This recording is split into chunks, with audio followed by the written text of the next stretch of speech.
Hi, I'm Dr. Sridhar Kalyansundaram, consultant neonatologist. Welcome to my channel. Thank you for subscribing and keeping your notifications on. Some of you might already have encountered the slide I had posted on my Facebook group, and that's related to the new updates that have come up in the NRP 8th edition. The edition is due to be released only in mid 2021, but this is like a preliminary launch of changes that are supposed to be there. By the way, I would like you to introduce myself. I introduce the group that I have created on Facebook. Again, basics of neonatology with many of these topics as well as related discussions that are coming up on that. I encourage you to find it and join it. And if needed, you can post a comment below this video and I can share the link to the group. So this is a summary of the suggested changes, and this will come up in the 8th edition. This is a comparison of what is seen in the 7th edition and what's going to be seen in the 8th edition. So the actual obligation to change your practice only comes up after the 8th edition starts being used. But if you are thinking of making these changes in your practice, you want to start teaching your nurses and colleagues, it's absolutely fine to start doing that. In terms of umbilical cord management plan, this is related to cord clamping, and you have to have that plan related to making a decision whether if the baby has intrauterine growth restriction, if you have request to collect stem cells, for example. So you have a discussion with the parents in clear cases, and then you make that documented plan.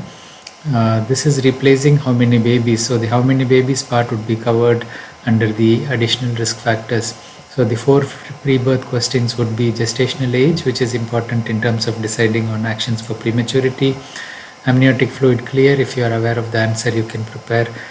Even though meconium stain liquor doesn't need as much intervention as we used to do, you have to still have the meconium aspirator and the endotracheal tube ready in case the baby needs suction as part of the Mr. SOPA steps. Additional risk factors, this should include multiple pregnancies. Usually multiple pregnancy is something that's quite obvious and we don't miss to say it, but obviously you can mention it as part of the additional risk factors. Umbilical cord management plan. So I will request you to review my recent videos on delayed cord clamping, where I've covered most of the circumstances as well as what our stand should be in terms of stem cell collection. But this is one important point, that stem cell collection is done as a kind of insurance for a future requirement which possibly could happen. But delayed cord clamping is going to benefit your baby immediately.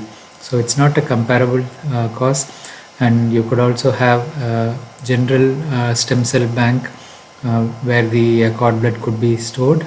Only if you go for specific stem cell banks, the demand for the volume and the successful collection is important. IUGR babies, it's a different scenario. If you have significant IUGR, if you have altered diastolic flow, it's not clear cut at this stage what we should do.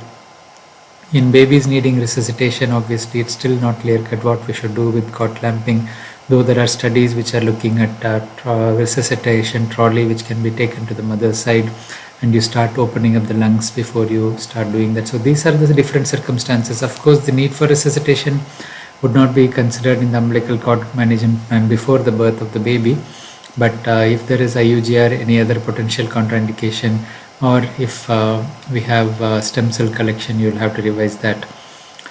The initial steps have been reordered to better reflect the common practice. So we have the initial steps written as warm and maintain normal temperature, position airway, clear secretion if needed, dry and stimulate. So this was what was written, and it's not that fluent a flow.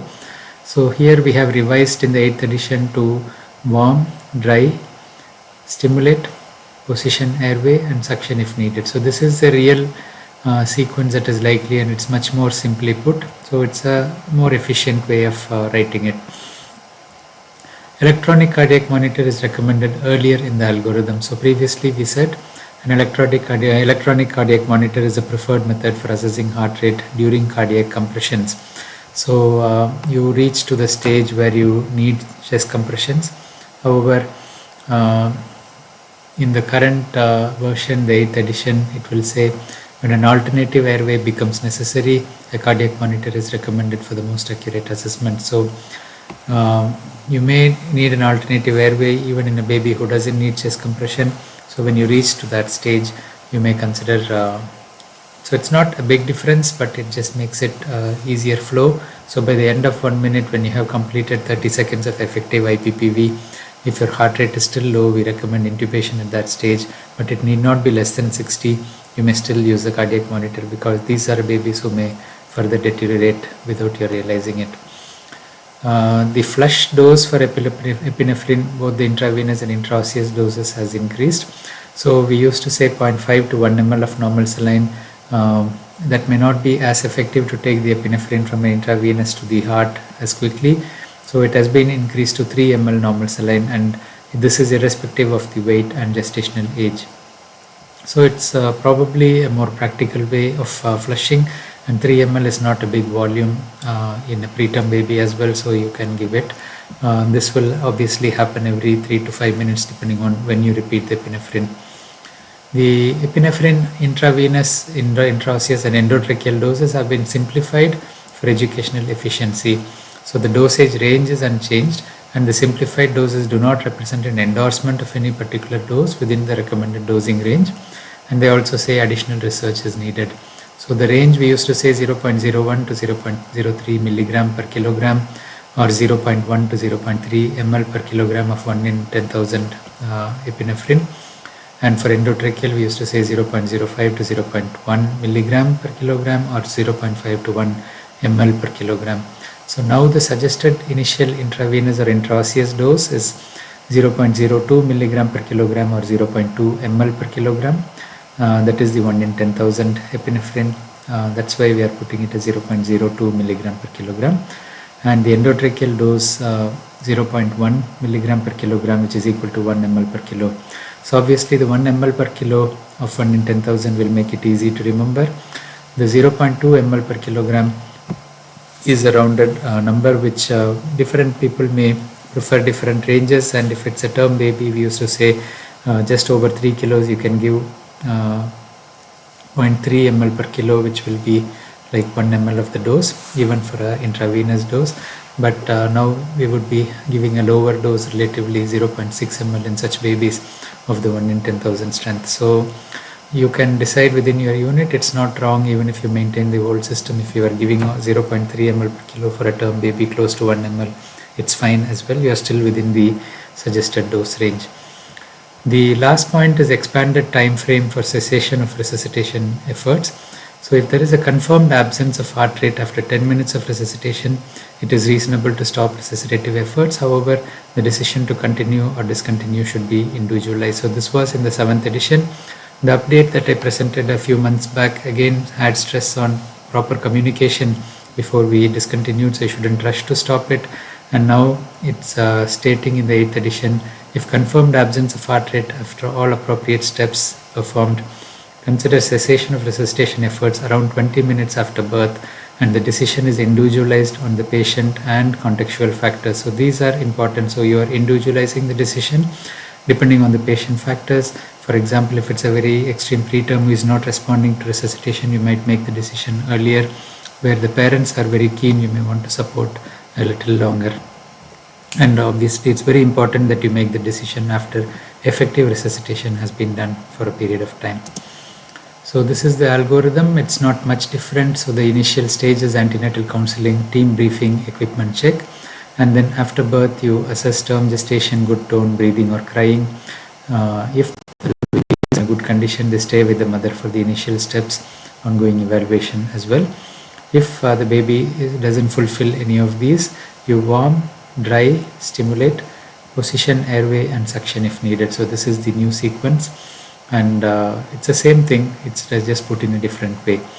And if the baby is, this is what we probably do in clinical practice even without thinking about it, because you warm and dry quickly, you remove the wet towel, and then as part of this wet removing and drying, we are stimulating the baby. As we stimulate and position, then we look at the breathing, and suction is done at that stage. So that's a natural sequence. If the baby is apneic or gasping, heart rate is less than 100, then you start IPPV. The pulse oximeter and cardiac monitor can be considered at this stage. So cardiac monitor can be considered when you start PPV or when you need an alternative airway. So both are okay. The cardiac monitor is coming in right from the PPV stage around 1 minute. So if the heart rate is less than 100, then you ensure adequate ventilation, consider endotracheal tube, and the cardiac monitor is almost essential at this stage. So here it's considered, here it is essential. And then if the heart rate is less than 60, you have to do chest compression with 100% oxygen and think about the umbilical venous catheter. IV epinephrine and the flush dose we should remember.